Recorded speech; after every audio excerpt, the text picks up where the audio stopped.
What's up, everybody? Welcome back to a new video here on the channel. It's been a long time. It's in fact almost been a year since I last made a video, if you don't count any of the shorts. And so there are some reasons for it that I'll address here very, very briefly. But more important than that, we're back. We're still alive. I still have my SS. I actually added this Dodge Challenger SRT8 manual, 6-speed manual to the fleet, which, although it's nothing crazy expensive or super flashy or special, to me, that was always, when I lived in Holland and I was like 9-10 years old, that was always my childhood dream car.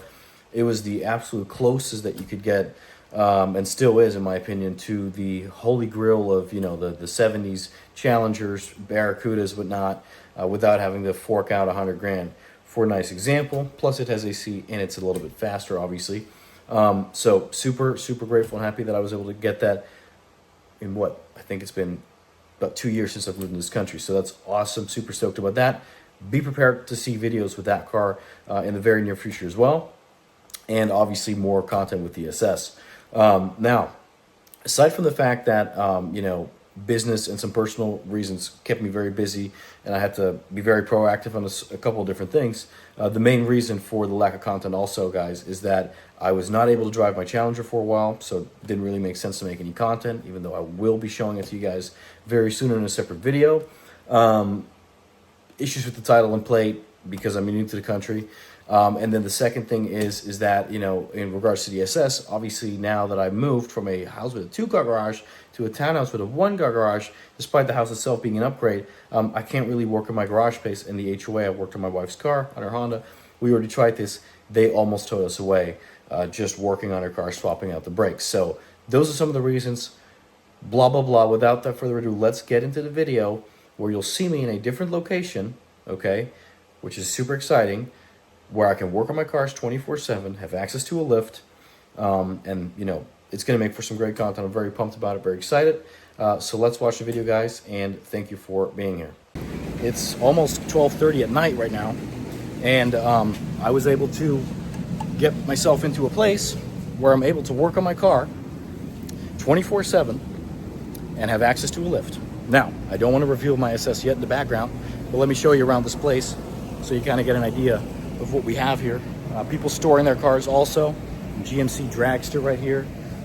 Mustang that blew the engine up. And, you know, here in the back we got some cool cars. We got a 90s Viper right there. And then we have Lotus Evora, Pontiac Firebird. And then we got a very cool Terminator Cobra. Always love those cars. So, super excited to have access to this place, almost unlimited. And it's going to make for some good, at least repair mechanic type content. So I'm super excited for that, so stay tuned. It's going to allow me to do a lot of work to the SS. It's going to actually allow me to take out the entire engine, which I want to document for you guys. I'm someone who's never done that, right? In fact, before I got my SS, I didn't even know how to work on cars at all. I didn't even know how to change a flat on a bicycle, that is. So anyways, that's the place. Now, let's move on to the SS. So as you guys know, and some of you guys might have already seen in the short, I got the car repainted, okay? Last year, when we did the wheels and stuff like that, and some other mods, like the suspension that we finished up, which we're gonna look at too, during Christmas, I had bought my Challenger, and I was like, well, we had such a good year. Let me finally get rid of this horrific fucking paint job that I had on my SS. Totally faded. It was red, as you guys know, and now it's not red, but it's blue. So let's take a look at the car. Let me turn the camera around, get you guys a good view, and see what it looks like. So there she is, the SS, back in all its glory. Look at that. It's never looked so freaking good. I love it. Obviously, we also got a little custom plate on there, SS LS4. I love how it turned out. Got the black rims on there as well. Look at that. They still need to do the logos because they placed them wrong. And yeah, it's a little dirty right now, but boy, did it come out pretty damn good. So now, some of you guys might think, well, where did you get that done? How much did you pay for it? Well, I actually ended up getting it done at Maaco. Okay, I did not think that it was worth spending thousands of dollars getting the SS repainted because I bought the car for a measly $7,200, and I dumped thousands of dollars into the car, basically restoring it to better than its former glory, right? Performance part, and we're not even done yet, and we're already $16,000 or $17,000 deep into the car, which is fine because it takes me from A to B. But you know, I didn't want to spend more than a certain amount on the paint job. So for $2,000 and some change, I got it painted. I didn't do the engine bay, which I kind of regret. Didn't do the door jams either. But hey, it looks a whole heck of a lot better. And I got it done at Mako. I picked the location that had the best reviews. And you know, we're going to review the paint in a little bit because there is one thing that they didn't do very well, which I wasn't too happy about. And they are going to redo that for me at no cost to me because I have a warranty on it. So let's take a look at the mid-grade paint job. And let's also take a look underneath the car so that you guys can see what's going on, get a good view of the suspension and exactly what I've all done to the car. And then we're going to take a look at the engine bay also. And then after that, we're going to take off the wheels. And then I'm going to talk about the next two big projects that are coming up for the car. So let's go ahead and set up the phone and raise the car.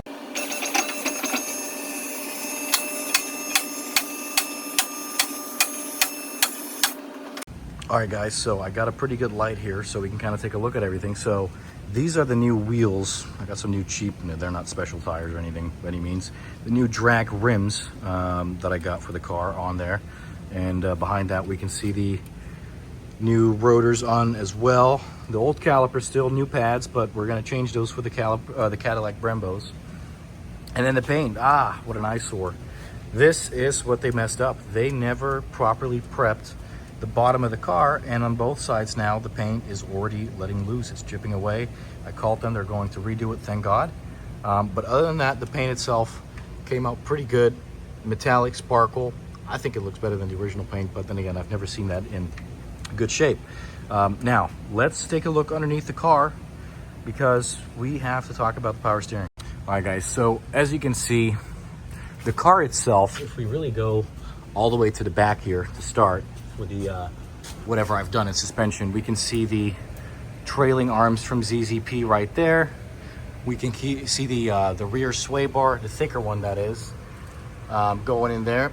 As you can see, this is what you get with a Florida original car. You know, I dare anybody to find any rust on this car. It is so clean. These bolts are 2 decades old, and look at that, nothing's rusted. Everything looks great. Never washed the underside or anything like that. So yeah, that's some of the stuff that we did there. We're gonna get the coilovers very soon as well from ZZP that I'm gonna install on this lift. We go here, we can see my exhaust system. In the back there, you can see I have no mufflers. I got the black tips on there. And then here we can see the piece of custom pipe there welded on because we deleted the resonator. That's the cherry bomb, or at least whatever's left of it. And then we still have the catalytic converter in there. And then as we move towards the front of the car, we can see the Mavotech TTX control arms that I put on. Then we can see the ZZP front sway bar on the car right there. And we got the Mavotech new tie rod ends on there as well. We got a new axles, new hubs. Just about everything was done there. But as you can see, first of all, I went off the road one time at night, bad visibility, and you know, felt like I thought I was going to crash the car, but nothing happened. This thing, you know, went through it. A little bit of a dent in the subframe from a little accident when I visited my now wife in North Carolina. But yeah, as you can see, it's kind of dirty underneath here because I'm dealing with one of the most common problems that one can go through with an LS4. And before we dive into what that problem is, let me talk about the reliability of this car because it's been almost a year. Obviously, I've done a lot. You know, I've done the spark plugs, the wires, the transmission fluid, filter, shift kit, trans cooler, E85, Brewer tune, you know, new wheels, new tires, new suspension on there, all new fluids everywhere. You know, really, this car has been pretty reliable. Obviously, also, I put a lot of money into it, so a lot of the parts are brand new still. So that helps a lot. But, you know, the people that complain, you know, if you buy this car and you don't do maintenance, you don't replace anything, and it's almost a 20-year-old car, especially for the 06s, you know, what do you expect, you know? You take care of your car and it's going to be fine, and if you don't, and you're going to dog it all the time with a cold engine and whatnot, it's going to break eventually. So Unfortunately, though, now we're getting to the point where a couple things that I haven't touched are, in fact, starting to give out. And one of the most common problems on this exact model is the power steering. And so that's one of the things that's right now completely shot. You know, it's leaking like crazy. I'm filling it up every week, and I need a new rack and pinion. I need I'm really dreading it, the new power steering lines, both of them, the return hose and the high pressure line. And then the other thing that went out is the air conditioning. I mean, it works a little bit, but it needs a new compressor. I'm going to do the expansion valve, and it's also going to need a new condenser most likely. So those are a couple things that I'm planning on knocking out here, which are now the luxury of a lift. So I'm going to film those for you. And then the end goal is for me to actually get my own storage spot here so that we can take out the engine block, leave the car here so we can work on it, and the Challenger too, whenever I get access to that very soon, to be able to drive that again. And we're going to do a lot to that, you know, from long tube headers to a suspension overhaul and whatnot. But first we're going to do a lot of stuff to this, and I would love to be able to document rebuilding the engine with a mild camshaft is what I'm looking at putting into the car, and you know, a new intake manifold, all the, you know, basic stuff that everybody does if they want to do a full bolt-on built on a LS4 car. And you know, at the end of the day, I've thought many times about maybe I should just sell the car, get something nicer. On the other hand, having no car payments, having your cars paid off, if you like working on your car like I do now, you know, I figured I'm not going to get the money back that I put into it, which is almost $17,000 at this point. So I might as well just keep it and keep on building it and drive it for another 2 decades to come. And who knows, maybe it one day will be a collector car. I don't know. But anyways, with that being said, let's take a look underneath. We might take the wheels off as well in the video, just to get a better look there. And then for now, let's look at the power steering underneath the car. So here we have it, the subframe on my LS4, trans pan, oil pan, see sway bar there again. And as you can see right over here, all these little drips that are about to fall down, that's all power steering fluid leaking down, and it made the whole thing dirty and oily. Obviously, it flies back through the wind. Yeah, this is basically what we're looking at having to replace in here. I don't know if you guys can see that properly, but it's all going to be underneath there. Sorry, it's kind of hard to film, guys. It's really hard to see, but yeah, that's where the system is. The rack and pinion right there, that needs to go. Headers still need to be put on, and I'm dreading it. Then we also need to do the lines, which are over in here. Everything is dirty because of the power steering fluid going everywhere. But yeah, this is going to be a pain, this job, but I'm going to do it.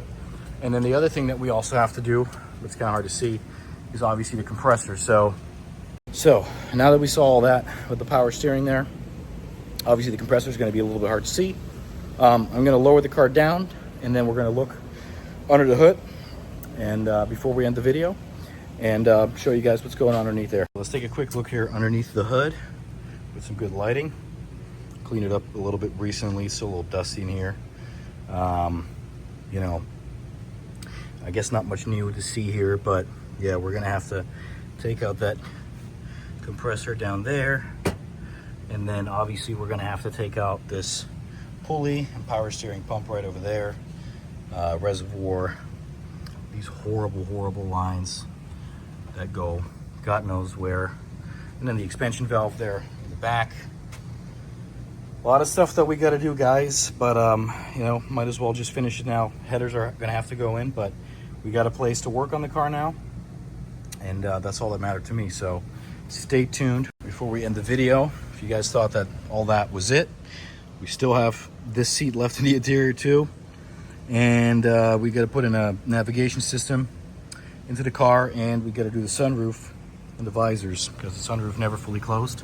So I got to get a new one. Got to go to the junkyard or order it on eBay and get that done. And then slowly but surely, she's coming together the way I intended to.